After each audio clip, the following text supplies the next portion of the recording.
2024년 파리 올림픽에서 있었던 일입니다. 이 비치발리볼 여자부 결승전이 있었는데 그때 결승전에 올라온 팀은 캐나다 팀과 브라질 팀이 올라왔다라고 그렇게 이야기를 합니다. 1세트는 브라질이 이겼습니다. 그리고 2세트는 캐나다가 이겼습니다. 그리고 3세트가 되었습니다.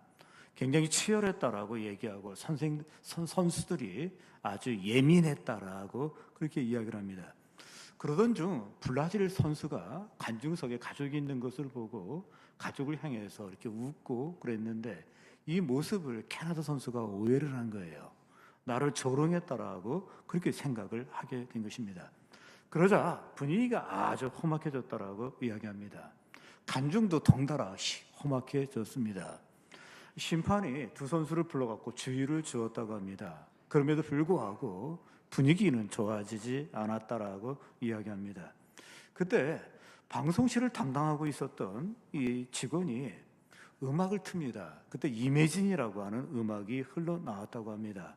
세상 모든 사람이 평화 속에서 살아가는 모습을 상상해 보세요라고 하는 이 가사가 나왔는데 저에게 들려줬으면 못 알아먹었을 텐데 이 선수들은 금방 알았습니다. 그리고 듣자마자 있죠, 얼굴이 밝아지면서 있죠, 서로 웃으면서 이 악수를 하더랍니다. 그래서 다시 경기가 재개되었고 끝나게 되었고, 끝난 후에는 이 선수들끼리 기념 촬영도 했다, 기적 같은 일이 일어났다라고 그렇게 얘기를 합니다. 오늘날 사회는 이 극심한 대립과 그리고 갈등이 있습니다. 언제나 안 그렇습니까? 라고 얘기할 정도로 대한민국에는 늘 갈등이 있었고 그리고 또 이 대립이 있는 것을 볼 수 있습니다. 이러한 때 화평의 노래가 울려 퍼지게 해야 하는 것은 우리의 큰 책임이라고 이야기할 수 있습니다. 그 이유는 우리에게 이미지를 뛰어넘는 엄청난 노래가 있습니다. 그것은 예수의 노래가 있습니다. 화평케 하는 자는 복이 있나니 저가 하나님의 아들이라 일컬음을 받을 것이미요라고 분명히 말해주고 있습니다. 우리는 지금 추석 연휴를 보내고 있습니다. 한마디로 대한민국 최고의 명절을 보내고 있다라고 말할 수 있습니다. 바라기는 제가 원하는 것이 있다면 어딜 가든지 또 누구를 만나든지 그곳에서 화평의 열매를 맺을 수 있는 우리 모든 성도님이 되시길 다시 한번 주의 이름으로 기원합니다. 그렇다면 우리가 어떻게 해야 이 화평의 열매를 맺을 수 있나요?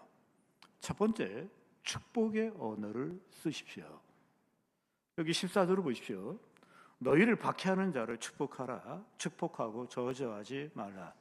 성도 여러분, 성경은 분명하고 단호하게 이야기합니다. 화평의 열매를 맺기를 원하는가? 그렇다면 축복의 언어를 쓰십시오 라고 되어 있습니다. 오늘 이 본문에 축복이라고 하는 단어가 나옵니다.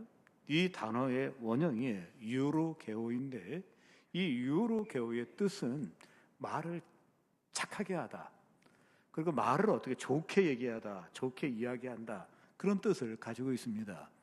이 조사도 있죠. 유로게오라는 단어를 썼는데 그 이유는 조사를 하면서 좋은 말을 하지 않는 사람은 아무도 없습니다. 그래서 이 단어, 축복이라는 단어, 유로게오가 쓰인 것을 볼 수 있습니다. 분명히 있죠. 우리를 핍박하는 자를 향하여서 저주하지 말라 이렇게 되어 있습니다. 오히려 축복하라라고 되어 있습니다. 우리가 진짜 화평의 열매를 맺기 원하신다면 여러분 축복의 언어를 쓰십시오. 오늘 이 본문에 핍박이라고 하는 단어가 나오는데 이 단어의 의미는 엄밀하게 말하면 신앙적인 박해를 받게 되었을 때 이 핍박이라는 단어를 쓰고 있습니다. 그러니까 적어도 박해 같은 끔찍한 일을 당할 때 핍박이라는 단어를 쓸 수 있다는 것입니다. 그러나 이 핍박이라는 단어를 넓게 쓰게 된다면 우리에게 주는 어떤 압박이라든지 괴로움이라든지 어려움을 다 포괄할 수 있다라고 저는 생각을 합니다. 여러분, 분명히 성경은 이야기하고 있습니다. 너를 핍박하는 자를 축복하라라고 되어 있습니다. 그런데 이 질문 앞에, 이 명령 앞에 선포를 하고 있는 저도 굉장히 곤혹스럽습니다. 과연 핍박, 진짜 핍박입니다. 기분 나쁜 게 아니에요. 예의가 없는 정도가 아닙니다. 이 핍박이 있을 때 과연 축복할 수 있는가? 저는 예수 믿은 지 60년이 됐습니다. 지금까지 예수를 믿으면서이죠, 뺨 따고 맞은 적도 없습니다. 불이익을 당한 적도 없어요. 예수 믿어가지고 수지를 당한 적은 맞은 적은 있어도 제가 불이익을 당한 적은 생각을 해도 아무리 꼽아봐도 없는 것 같아요. 그런 죄가 있죠. 이 견디기 어려운 핍박을 당하고 있는 사람에게 핍박하는 자를 축복하라고 하는 것은 어떤 의미에서 그 사람에게 소금을 뿌리는 것 같은 그런 느낌을 들기 때문입니다. 그런데 여러분, 이 로마서가를 한번 기억해 보시기 바랍니다. 이 로마서를 받고 있는, 편지를 받고 있는 사람은 진짜 핍박다운 핍박을 받고 있습니다. 이 당시에 로마에서 예수를 믿는다고 하는 것은 원형 경기장에 끌려가는 것을 의미합니다. 그곳에 가서 짐승의 밥이 되기도 하고 또 그곳에 가서 화형을 당하기도 합니다. 그리고 끌려가기만 했다면 있죠. 고문은 뭐 기본 코스라고 얘기할 수 있는데 고문은 평범한 게 아니라 그냥 기본이라고 생각하시면 됩니다. 그리고 고문도 얼마나 잔인한지 모릅니다. 지금 막 고문당하고 있는 사람이 있죠. 자기를 고문하고 있는 사람에게 축복의 언어를 쓴다. 이건 쉽지 않을 것 같아요.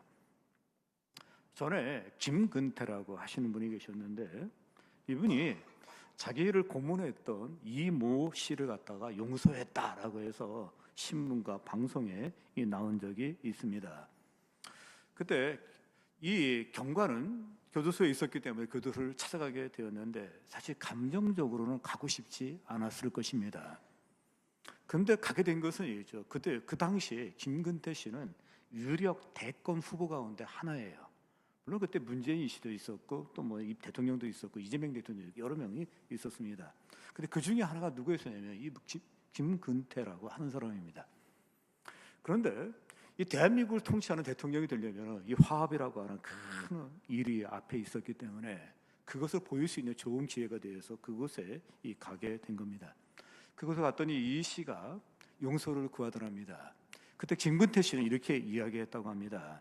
그게 개인의 잘못입니까? 그것은 시대가 만든 죄입니다. 그렇게 하면서 용서를 했답니다. 분명히 용서를 해줬어요. 집에 돌아온 다음에 있죠. 한 말도 하지 않더래요. 아무 말도 하지 않더라는 겁니다. 용서를 했지만 있죠. 용서가 되지가 않았던 겁니다. 며칠 동안 힘들어하고 괴로워하게 그 부인 되신 분이 얘기하기를 이렇게 얘기했답니다. 용서는 신의 영역이니까 신의 영역에다 맡깁시다 하면서 그렇게 정결을 지었는데 정결이 됐는지 안 됐는지는 잘 모르겠습니다. 이 말은 무슨 얘기냐면 용서라는 게 특히 핍박하는 자에게 축복이라고 하는 단어는 너무 어렵다는 겁니다. 그뿐만 아니라 밀양이라고 하는 영화도 있습니다. 거기 신혜라고 하는 여인이 등장하고 신의 여애라고 하는 여인에게 전부라고 하면 그건 그에게 있는 아들이겠죠. 근데 이 아들이 유기되어서 죽습니다. 근데 이 사람이 신앙생활을 시작하게 되었고 또 신앙생활을 한 다음에 은혜를 받아서 내가 용서해야지라고 결심하고 용서를 하려고 하는데 이미 용서를 받았다고 하는데 막 혼돈스러워하는 거예요. 그러니까 간단합니다. 용서를 하려고 하지만 용서가 어려운 거예요. 거기에 시험 들 수밖에 없어요. 이게 용서는 선언했다고 용서가 되지 않는 경우도 많이 볼 수 있는데 그만큼 어렵다고 하는 것입니다. 물론 그에 비해서 있죠. 용서하에 쉬운 것도 있습니다. 미국 캘리포니아에 그 오션 게이트라고 하는 교회가 있다고 합니다. 근데 이 교회가 있죠. 유명해졌고 또 그리고 많은 사람들이 그 교회를 부흥하게 되었다라고 그렇게 얘기를 합니다. 근데 계기가 좀 재밌어요. 어느 날 그 동네에 10대 청소년이 있었는데 갱도 아니고 조폭도 아니고 이거는 뭡니까 애들이 까부는 애들이죠. 10대니까 이 까부는 녀석들이 걸음달처럼 까불다가 교회 앞을 지나가다가 돌을 집어가지고서 있죠. 9명이 던졌으니까 여러분 얼마나 많이 던졌겠습니까? 그래서 유리창에 73장이 깨졌대요. 그래서 화가 나니까 어떻게 했습니까? 교회 측에서도 경찰에 신고를 했죠. 또 경찰은 잡는 데 선수니까 또 잡아왔어요. 그래서 이 학생들이 잡혀 있는 겁니다. 그때 그 광경을 봐하고 있어서 교회 측에서 있죠. 탄원서를 낸 거예요. 탄원서가 이렇습니다. 아직 어린 학생입니다. 그리고 우리 동네 아이들입니다. 이 아이들을 잘 지도하지 못한 건 학교에도 책임이 있지만 교회도 책임이 있습니다. 그러니 용서해 주시고 선처해 주시기 바랍니다. 라고 탄원서를 낸 거예요. 또 탄원서가 들어왔기 때문에 이제 경찰에서 그럼 나가라 그래가지고 이 학생들이 다 나오게 되었답니다. 근데 얘들이 나온 다음에 있죠, 교회 측에 너무 고맙다고 생각했는데 돌아다니기 시작한 거예요. 뭐라고 돌아다니냐면, 여러분, 오션 게이트라고 하는 교회가 있습니다. 그 교회 목사님 훌륭하십니다. 교인들은 더 훌륭합니다. 여러분, 교회를 가신다면 그 교회를 가십시오. 그래서 사람들이 모여들었다는 거예요. 근데 제가 그 얘기 들으면서 있죠, 나도 용서할 수 있는데, 그 생각이 드는 거 있죠. 그 정도라면 뭐냐면 나도 할 수 있는데 하는 생각이 드는 겁니다. 근데 여러분, 있죠, 이게 직접 나에게 핍박일 때는 예의가 엄청 달라집니다. 이 스티븐 맥도날드라고 하는 경찰관이 있습니다. 근데 이 경찰관이 순찰을 하고 있었을 때 미국의 10대 소년이 총을 쏜 거예요. 근데 그 총알이 척추에 박힙니다. 척추를 박힘으로 말미암아 있어 이 사람은 그다음부터 일어서지는 못해요. 그냥 있죠, 누워 있는 생활이 되었다고 합니다. 정말 있죠, 멀쩡한 사람이, 멀쩡한 경관이 하루 아침에 누웠다라고 생각해 보십시오. 정말 속에서 분노가 이글이글거립니다. 14년이 지났습니다. 무슨 일이 있었는지 모르겠는데 있죠, 그 아이가 용서해 달라고 하는 거예요. 그때 있죠, 냉큼 용서를 해주는 거예요. 화해를 하는 겁니다. 너무 놀래갖고 주변에 있는 사람들이 어떻게 지금 그 상황에서, 특별히 여러분 있죠, 몸이 회복되고 가능성이 있으면 용서가 될 수 있어요. 근데 회복이 안 된다는 거, 그리고 너무 고통스럽게도 있죠, 죽을 때까지 누워 있어야 된다는 거, 이게 이 사람에게는 너무너무 힘든데 있죠, 왜 용서해 줬느냐라고 물어보니까 있죠, 그렇게 이야기했습니다. 내 등에 박혀 있는 총알보다 더 끔찍한 것은 내 속에서 자라나고 있는 복수심입니다. 이 복수심 때문에 너무 끔찍해서 용서를 선언했다라고 그렇게 이야기하는 겁니다. 여러분, 무슨 얘기입니까? 쉽지가 않다는 것입니다. 근데 이 고린 로마서를 받고 있는 성도들을 생각해 보십시오. 진짜 끔찍합니다. 그럼에도 불구하고 오늘 바울은 이렇게 선포합니다. 너희를 핍박하는 자를 위하여 축복하라. 분명히 이렇게 되어 있습니다. 사랑하는 성도 여러분, 이 화평의 열매를 맺기를 원하십니까?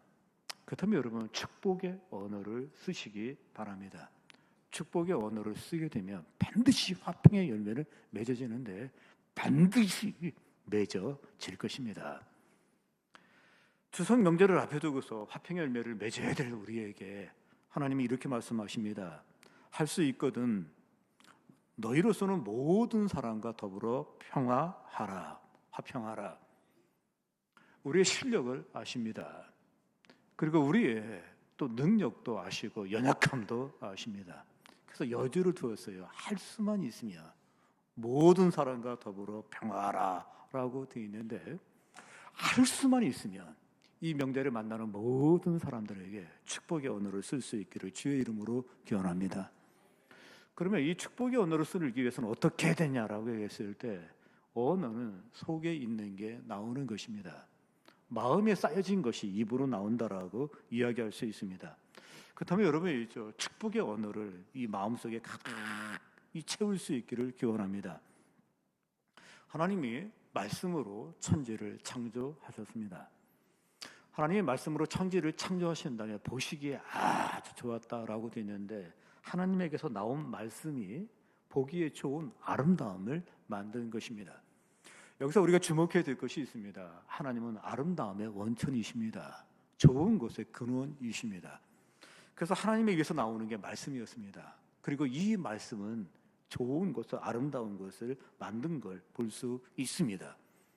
나쁜 언어는 나쁜 미래를 창조하고, 축복의 언어는 축복의 미래를 분명히 창조합니다. 그리고 이 일에 중요한 것이 있습니다. 무엇입니까? 마음에 채우는 것이 중요하다는 것. 마음에 무엇으로 채워주느냐가 굉장히 중요합니다. 선한 사람은 마음에 쌓은 선에서 선을 내고, 악한 사람은 마음에 쌓은 그 악에서 악을 내나니, 이는 마음에 가득한 것을 입으로 말함이니라. 저 사람 속에 무엇이 있는가? 그 간단합니다. 대화를 해보십시오. 이야기를 해보십시오. 그 이야기 속에, 그 입에서 나오는 소리를 들어보면 저 사람 마음속에 무엇이 가득한지를 우리 알 수 있습니다. 그러니까 어떻게 여러분이 있죠, 먼저 이 축복의 언어, 선한 언어, 그리고 있죠, 이 아름다움의 언어, 이거를 있죠, 가슴에 마음속에 가득 쌓아야만 합니다. 대한민국 저수지가 4,000개가 넘는다고 그래요. 요번에 알았습니다. 근데 그 4,000개가 가까이 되는 저수지 가운데 오봉 저수지 아십니까? 처음 들어보십니까? 네, 맞습니다. 오봉 저수지는 강릉에 있는 저수지입니다. 근데 이 저수지를 왜 기억하냐면 방송마다 있죠. 이 오봉 저수지에 물이 없어서 강릉 사람들은 물을 못 먹는다, 세수도 못 한다, 그리고 그릇도 못 닦는다라면서 있죠. 이 방송에 계속 나온 거예요. 그래서 오봉 저수지를 기억하고 있는데 오봉 저수지 통해서 배운 것이 있습니다. 저수지가 제 기능을 하려면 물이 차야 됩니다. 물이 차지 않으면 있죠. 이 저수지는 제 기능을 할 수가 없습니다. 물을 공급할 수가 없습니다. 물을 나눠줄 수가 없습니다. 마찬가지로 우리 마음은 저수지와 같다라고 얘기할 수 있는데 그 저수지에 차지 않으면 뭘 내보낼 게 없어요. 그 다음에 여러분이 있죠. 우리 흔히 은혜 충만하는데 은혜 충만할 수 있기를 주의 이름으로 기원합니다. 말씀 충만하는데 말씀 충만하는데 성경을 보시면 은혜 충만, 말씀 충만, 성령 충만이 구분되어 있지 않습니다. 어떤 때는 충만을 말씀 충만이라고 얘기하고 이게 지루한지 그 다음에 또 그랬습니다. 은혜 충만이라는 단어를 쓰고 그다음에 마지막에 성령 충만이라는 단어를 이렇게 쓰고 있는데 사실은 하나예요. 바라고 원하기는 축복의 언어를 쓰기를 원하십니까? 그렇다면 말씀으로 충만하십시오. 은혜로 충만하십시오. 그리고 성령으로 충만하시기 바랍니다. 축복의 언어를 쏟아내는 사람은 상처 입은 영혼을 치유합니다. 축복의 언어를 쏟아내는 사람은 무너진 관계를 회복합니다. 축복의 언어를 쏟아내는 사람은 망가진 세상을 아름답게 합니다. 축복의 언어를 쏟아내는 사람은 화평의 열매를 맺는 거 믿으시기 바랍니다. 이 말씀을 너희 마음에 새기고라고 되어 있는데 말씀을 새기고라는 말은 채우고라고 하는 단어로 바꿀 수 있습니다. 너희 안에 이 마음을 품으라라고 되어 있는데 품으라고 하는 단어도 채우라고 하는 단어로 바꿀 수 있습니다. 곧 그리스도 예수의 마음이니 어떻게 해야 화평의 열매를 맺을 수 있습니까? 축복의 언어를 쓰십시오. 두 번째, 우리가 어떻게 해야 화평의 언어를 쓸 수 있습니까? 공감하는 마음을 가지십시오. 여기 15절 보십시오. 즐거워하는 자들과 함께 즐거워하고 우는 자들과 함께 울라. 이게 무슨 말입니까? 공감하는 마음을 가지라고 하는 것입니다. 나는 공감의 능력이 있는가 없는가 어떻게 할 수 있습니까? 즐거워하는 자하고 함께 즐거워하고 계십니까? 그럼 공감의 능력이 있는 거예요.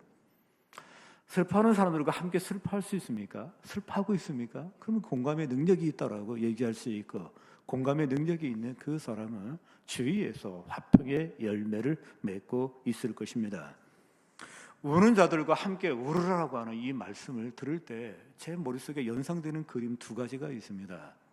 하나의 그림은 있죠. 문둥병자를 치유하시는 우리 예수님이라고 그렇게 말할 수 있습니다. 이 당시에 유대인들 가운데 문둥병에 걸리는 그 순간에 사람들하고 거리를 떼야 됩니다. 이 거리의 간격이 돌을 던졌을 때 맞지 않는 간격. 왜냐하면 이 문둥병자 가까이 오게 되었을 때 그때 상대방이 돌을 던지게 되어 있어요. 근데 그거 맞지 않으려면 어떻게 됩니까? 사람들하고 거리를 두는데 돌을 던졌을 때 맞지 않을 거리를 둬야 됩니다. 그가 문둥병이 찾아오게 되었을 때, 나병이 찾아오게 되었을 때 그의 인생에서 그 누구도 그를 터치하는 사람이 없습니다. 악수하는 사람이 없습니다. 그리고 포옹하는 사람이 없습니다. 아무도 없습니다. 반대로 있죠. 누구를 만나고서 악수한다는 게 이게 얼마나 또 특별한 겁니까? 그리고 포옹한다는 것도 얼마나 특별한 겁니까? 문둥병을 건네는 그 순간부터 포옹 없습니다. 악수도 없습니다. 닭이 소 보듯이 소가 닭 보듯이 사람 지나가는 걸 봐야 돼요. 그것도 멀리서 봐야 됩니다. 가까이 접근하면 돌에 맞을 수 있습니다. 근데 어느 날에 있죠. 예수님이 오신다는 얘기 듣고 이 문둥병자가 와요. 그때 예수님께서 있죠. 깨끗하게 되어주신다라고 말씀으로 치유하는데 그때 뭐 어떻게 했습니까? 그에게 손을 대는 걸 볼 수 있습니다. 손을 내밀어서 그를 만지는 거예요. 진짜 그 누구도 자기 손을 만지는 사람이 없습니다. 가까이 오는 사람이 없습니다. 근데 예수님께 손을 내미셔요. 그리고 그 손으로 갖다 그 문둥병자를 만지십니다. 저는 공감이라고 생각합니다. 또 하나의 떠오르는 그림이 있습니다. 이 그림은 어떤 그림이냐면요, 엘리사의 그림입니다. 엘리사에게는 수냄 여인이 있습니다. 이 여인이 엘리사를 많이 도와줘요. 먹을 것도 주고 있죠. 거처할 수 있게도 해줍니다. 근데 아마 이 여인에게는 아기가 없었나 봐요. 그래서 이 여인에게 하나님께서 아기를 주셔요. 근데 이 아기를 갖고 정말 행복했는데 있죠, 얼마 후에 이 아기가 죽습니다. 죽었다는 소식을 있죠, 엘리사에게 전하게 되는데, 그때 엘리사가 그 소식을 듣고서 그 집에 가게 되었을 때 방 안에 그 아이만 있었다 이렇게 되어 있습니다. 그때 여러분이 있죠, 열왕기하 4장입니까? 그걸 자세히 보시게 되면 있죠, 눈과 눈을 가까이 하고 입과 입을 가까이 하고 손을 잡고서 있죠, 밀착하는 걸 볼 수 있어요. 이 아이도 있죠, 시신입니다. 차가웠을 것입니다. 근데 가까이 밀착하게 되면서 있죠, 그때 온기가 걸려 넘어갔는지 이 아이가 재치기를 7번 했다라고 되어 있고, 그리고 7번 한 다음에 이 아이가 살아났다라고 그렇게 되어 있습니다.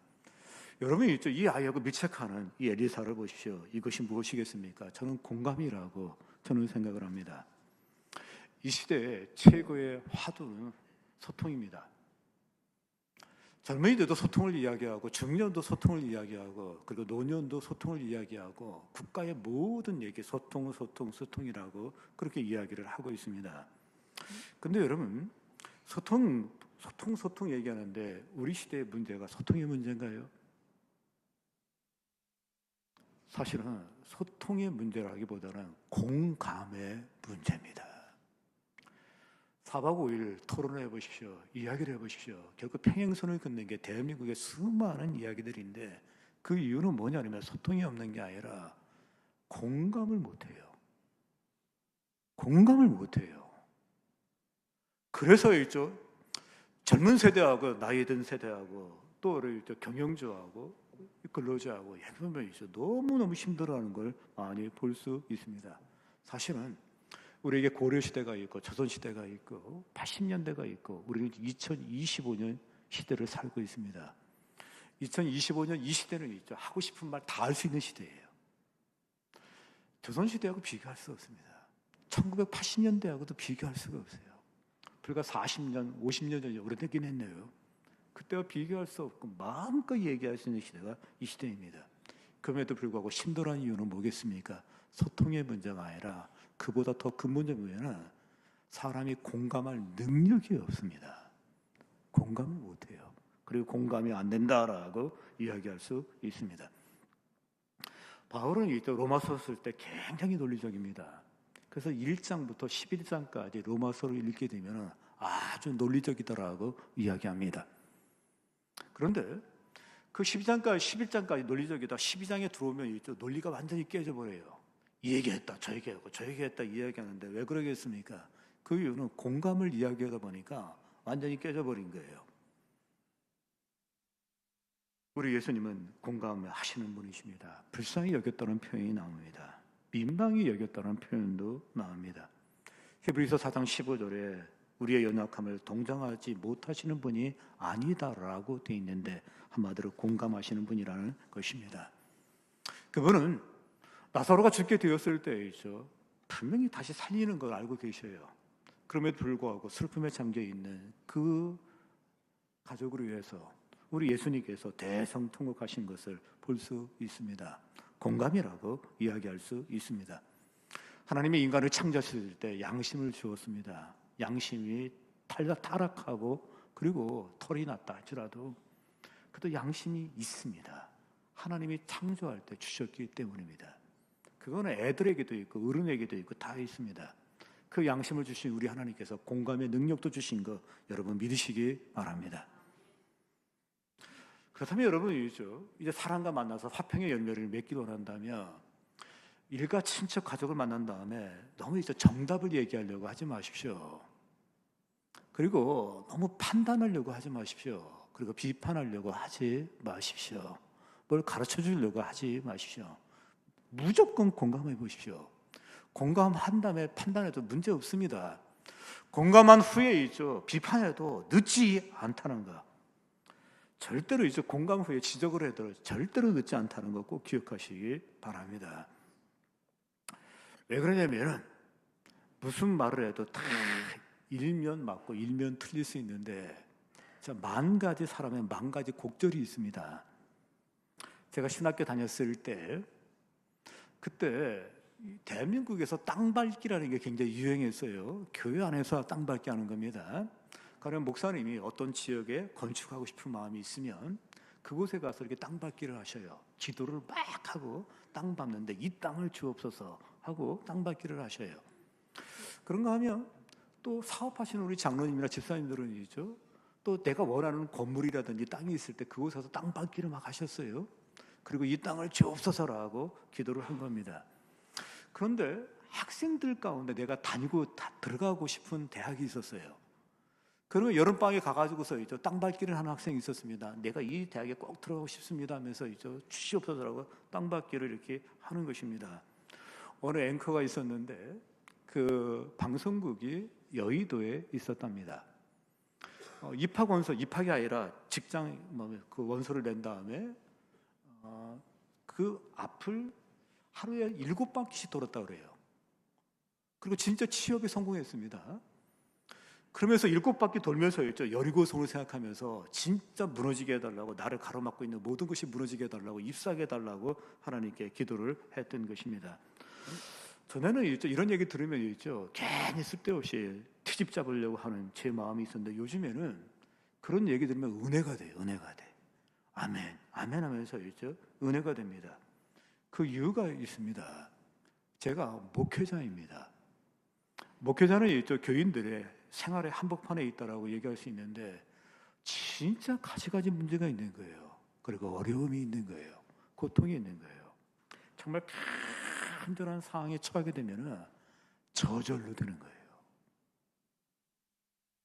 땅밟기에 비판적인 목사님이 계셨는데, 이분은 지금 땅밟기를 열심히 하십니다. 근데 계기가 있어요. 어떻게 계기가 있었냐면은 갑자기 사모님이 중병에 걸리셔서 중환자실에 들어가신 거예요. 갑자기 이런 일을 겪게 되니까 있죠, 새벽 기도만 끝나면 병원을 한 바퀴 돌았대요. 그래서 뭐라고 얘기하냐면, 하나님, 이 병원에 잡혀 있는 부인이 있습니다. 주여, 이 모든 결박이 풀어지게 하시고 모든 질병이 다 여리고 무너지듯이 무너지게 하시오라고 기도를 있죠, 저절로 하더래요, 자기가. 그러면서 하나님께 간절히 기도하게 되었다, 그렇게 얘기하면서 이 일을 겪은 다음에 그 후에 남의 무슨 일에 대해서 있죠, 함부로 얘기하는 걸 중지하게 되었다라고 그렇게 이야기를 합니다. 여러분 꼭 기억하십시오. 한 사람 한 사람이 있죠, 사람마다 우주보다 더 많은 사연들을 갖고 있습니다. 그리고 아픔들을 갖고 있어요. 이유들을 갖고 있어요. 그렇다면 여러분 있죠, 먼저 공감한 다음에 이 판단해도 늦지 않는다는 것입니다.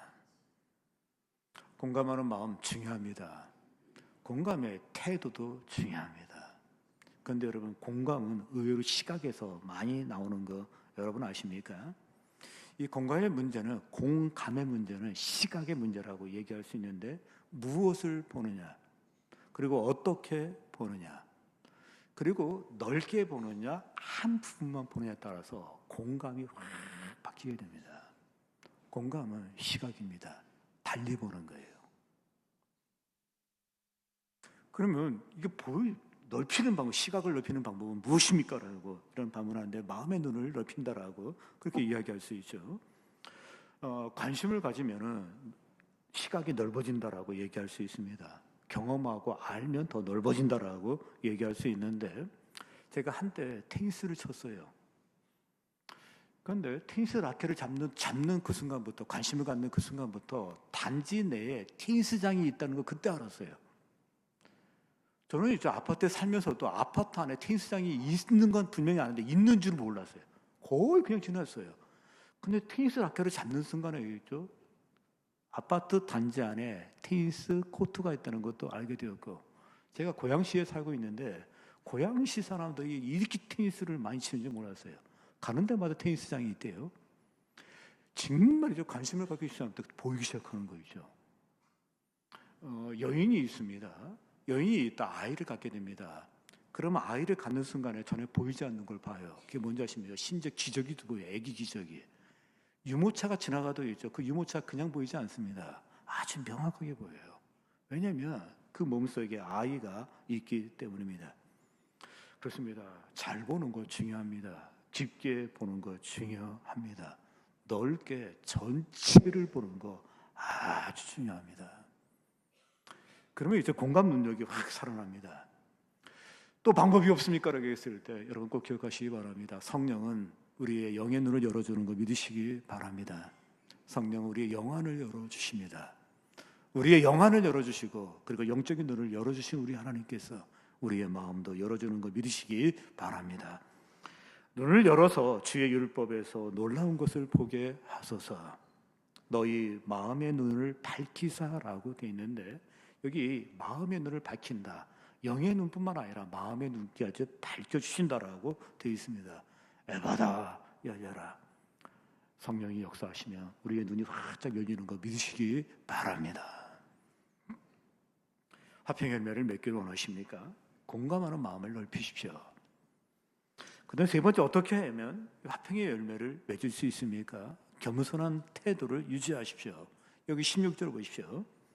서로 마음을 같이하며 높은 데 마음을 두지 말고 도리어 낮은 데 처하여 스스로 지혜 있는 채 하지 말라. 이 말이 무슨 얘기입니까? 이거 쉽게 정리하면 겸손한 태도를 가져라 그런 말입니다. 추석에 정말 여러분 화평의 열매를 맺기를 원하십니까? 그렇다면 겸손한 태도를 가지시기 바랍니다. 그럼 이렇게 반문하는 분이 있을 겁니다. 목사님 그러면 겸손한 태도는 어떤 태도입니까? 라고 묻는다면 여기 말씀 나와 있는 그대로 하십시오. 서로 마음을 같이 하라 이렇게 되어 있죠. 서로 마음을 같이 하며 겸손은 서로 마음을 같이 하는 거예요. 교만하면 마음이 같아지질 않아요. 부부래도 안 돼요. 교만하면 있죠. 안 돼요, 안 돼. 그런데 겸손하면 있죠. 마음이 같아지는 것입니다. 조선일보라고 하는 신문에 두 줄 칼럼이라는 난이 있대요. 그래서 이렇게 봤더니 진짜 두 줄로 되어 있어요. 근데 한번 들어보십시오. 고개를 숙인다고 겸손은 아니다. 겸손은 머리의 각도가 아니라 마음의 각도다. 들어보십시오. 고개를 숙인다고 겸손은 아니다. 겸손은 머리의 각도가 아니라 마음의 각도다. 맞습니다. 겸손은 마음의 각도예요. 마음이 어떤 자세를 취하고 있는가 이게 겸손이라고 얘기할 수 있는데 그분이 또 이렇게 그랬습니다. 세소를 하면서 감사는 하늘을 만나는 방법이라면 겸손은 사람을 만나는 방법이다. 불신자 같아요.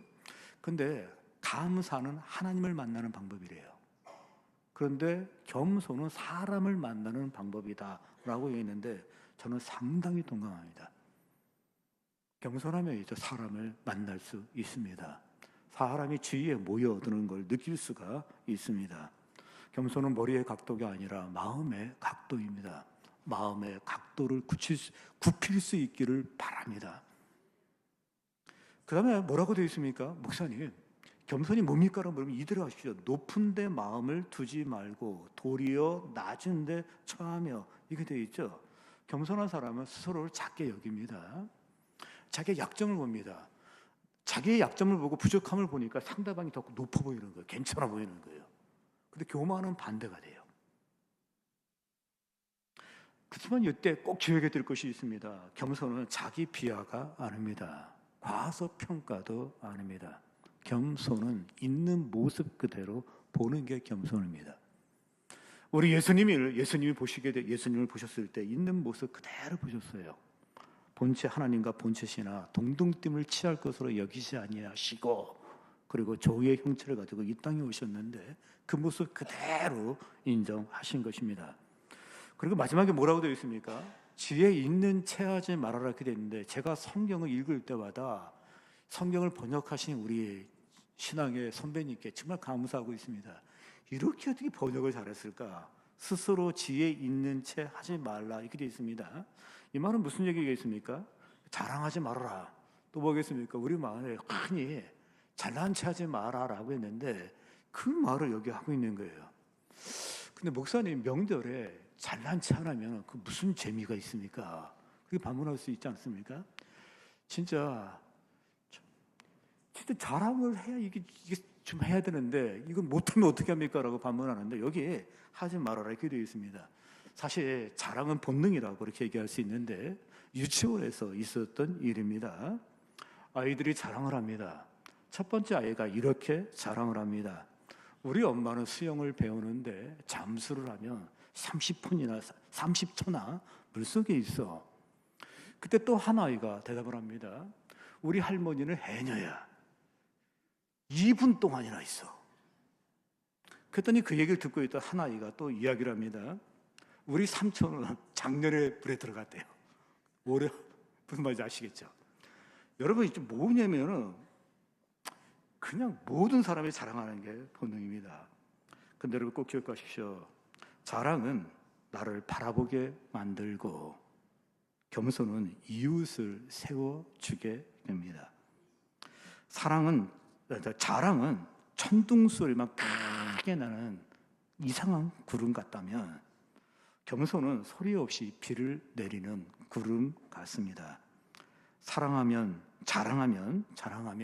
사람이 떠나고 겸손하면 사람이 모입니다. 자랑하면 내가 크게 보이고 겸손하면 하나님이 보입니다. 아일랜드 선교사 가운데 에이미 카마 미클이라고 하는 분이 있습니다. 이분은 인도 선교사였는데 여자분이십니다. 그리고 53년간 선교를 했다라고 이야기합니다. 이분이 인도 선교사로 계시면서 그때 인도의 특별한 것들 이렇게 잘 기록해 놔가지고 후대에 있는 사람들이 많이 도움을 받고 있습니다. 근데 이분이 인도에 갔을 때 참 인상적인 게 대장장이었다 그래요. 대장장이가 달궜다가 내리치고를 반복하더라 그렇게 얘기를 합니다. 그러면 너무 특별해가지고서 대장장에게 물어봤대요. 계속 치고 또 치는데 언제까지 칩니까? 라고 그렇게 물어보니까 이 새에서 내 얼굴이 비칠 때까지 칩니다 라고 그렇게 얘기를 한 거예요. 그때 이분에게 딱 영적인 깨달음이 옵니다. 우리 하나님께서 계속 겸손하게 하십니다. 그 이유는 언제까지? 그러면 겸손을 언제까지 만듭니까? 우리의 모습 가운데 주님이 보일 때까지 겸손케 하십니다. 그래서 내려치는 게 있고 어려움이 있고 깨지는 게 있고 달구는 게 있습니다. 언제까지? 겸손해져 가지고서 우리 속에서 예수님이 보일 때까지.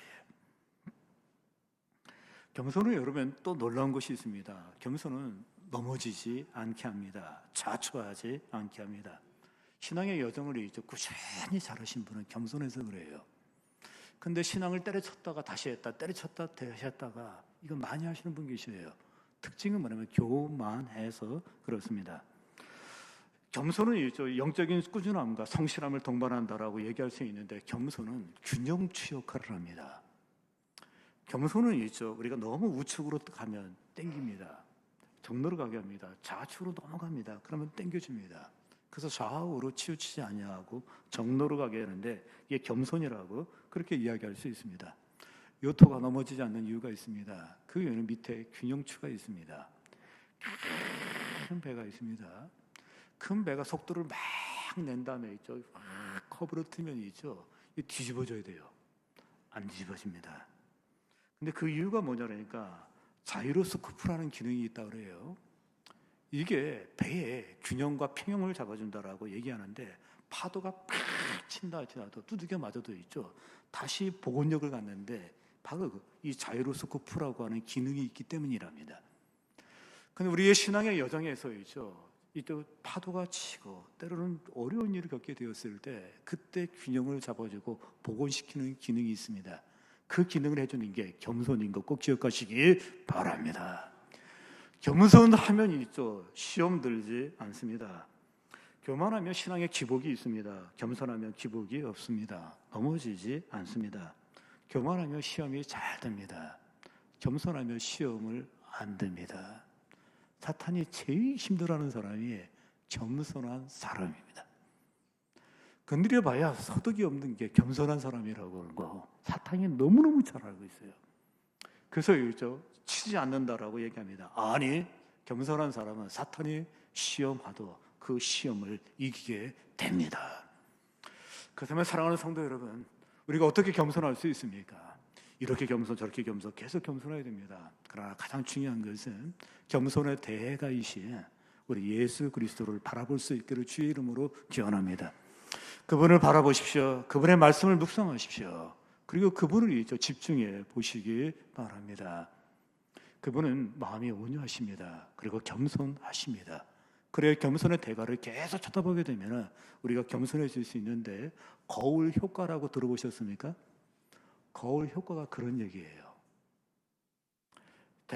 겸손의 대가를 자꾸 쳐다보면 영향을 받는 거예요. 선한 것을 자꾸 보면 선한 게 발전하는 거예요.